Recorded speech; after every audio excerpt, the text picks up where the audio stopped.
Okay, so before I move on to the next thing that we're going to work on, I just want to make a quick note about the other thing, the arm bar we just did. Something to note, can I get you in my guard with your feet facing me? Okay, so I'm here. I want you to watch something, guys. So he's postured up, right? So his butt is sitting on his heels. So watch what happens when I start pulling him forward, right? Over here. His butt comes off of his heels, right? So something to think about here, guys. I'm going to rotate so you're, can everybody like on this line over here? And can I get your, kind of like here? Yeah, sit on your heels, please. So it stands to reason, guys, that if he's sitting on his heels,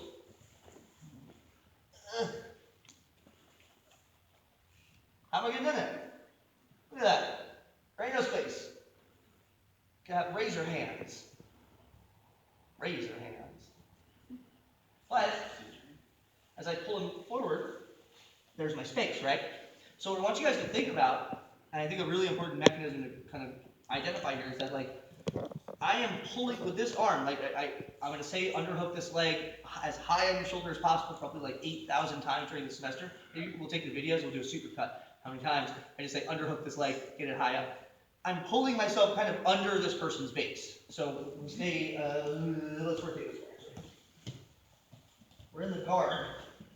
We'll do it really slow-mo. I'm here, and as I'm pulling him towards me, he's creating the space, and I'm getting here, right? So go back one pace. So as this is happening, I have this freedom. Boom, and I'm like, you guys see, like, I mean, his leg is literally like extending. Oh, there's wrist lock, but there's my arm. So I want you guys to really focus when you do this on really getting deep under this person's base, because that's what's going to give you the real like ability to pivot underneath of them and isolate this arm. Okay? Does that make sense, guys? Yeah? Thank you. So before, last thing I want to talk about here is the sort of intersectionality, you know, like an intersection. Here's one. Between the armbar and the pendulum. Okay? Basically speaking, guys, the dynamic for one is sort of the dynamic that opens up the other. Or rather, the dynamic for one, defending one opens up the other. Where are we with this? Well, let's say we go back to last week. So I broke his posture, I reach for this pendulum, and he brings his hips back to defend the pendulum. There's the arm. Likewise, I go for this arm bar, and he starts putting his head inside of this position. He doesn't want me to get this leg over. I'm whipping, he's driving. And there's my pendulum. The thing that we must understand about the sort of intersection of these things, or a couple things, is number one, the most common way they're going to defend the pendulum is by either posting their hand, or the common ways, is by posting the hand and pushing themselves backward, or settling their hips before you ever really get going. So please switch positions. So you're down. Now let's just get to the point where you have the arm trap. He has the leg underhooked, right? One is so you reach your toes over the shoulder for the pendulum, post, and I kind of push back, right? They might even hang out in this post a little. Likewise, let's say we go back and really slowly dive for that pendulum.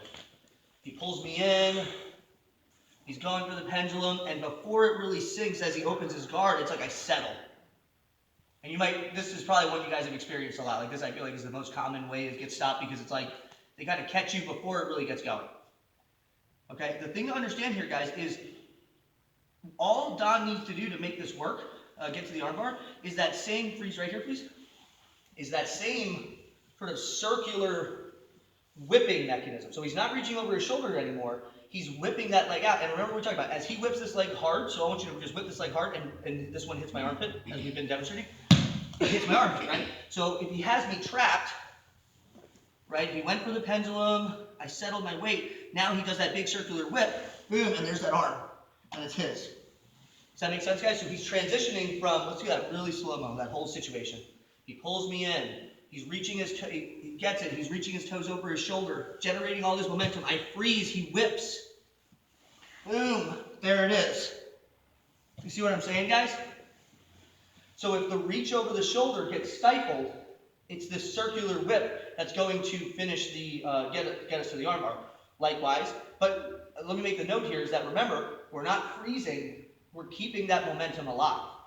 If he does that kind of quickly, let's try that kind of quickly. We're here, he pulls me in, go ahead and go over that pendulum, post, and a big right. You see what I'm saying? Like his legs were already still moving in the air, like he's still in the process of trying to he doesn't freeze, he doesn't put his foot on my hip, it's like he's going over, and it swings, and it whips. Likewise, we go back. So now, he's going for the armbar, right? So he's doing that big whip. So I'm defending. So now, he reaches over his shoulders, because that's, right, and there's the sweep. You see what I'm saying, guys? Can you get off me? Get off of me, Don! Hey, look how good Don did those sweeps, huh? That was great. Great. High quality. I always believe in you. So the point is to get you out of it for just a moment. So all we're toggling, guys, are these same two movements that we've been drilling for the last two classes. One is this reach, and two is this like, you know, this kind of pendulum thing. Kind of hard to demonstrate without someone to whip off, but you know what I'm saying. So putting that all together, what I want you guys to practice is think of it like invisible opponent, trapped, I reached for the pendulum, and it's like your hips are already going to be off the ground if you're reaching far enough. When I hit that wall, it's like, boom. You see what I'm saying? Likewise, I'm looking for the armbar, right? They're stacking, then I reach and hit my pendulum. So it's just toggling this helicopter with the reach. Does that make sense, guys? Like, I know this is kind of just boiling it down to really simple mechanics, but remember, they're going to feed you this opening. So just think about the mechanics that are involved in using it, and then keep the momentum alive. Did anybody see any of that again? No? Let's start our workout. 1, 2, 3.